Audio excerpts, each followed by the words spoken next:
Save for a down payment. Saving for a down payment is a significant part of the home buying process. The amount you need will depend on the price of the home and the type of mortgage you choose.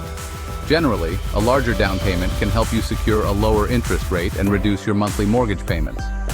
Aim to save at least 20% of the home's purchase price to avoid paying private mortgage insurance, or PMI.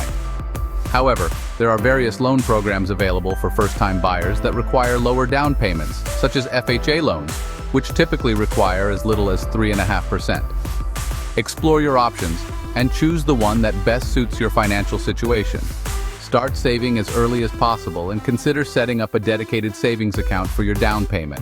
Cut back on discretionary spending, create a budget, and automate your savings to reach your goal faster.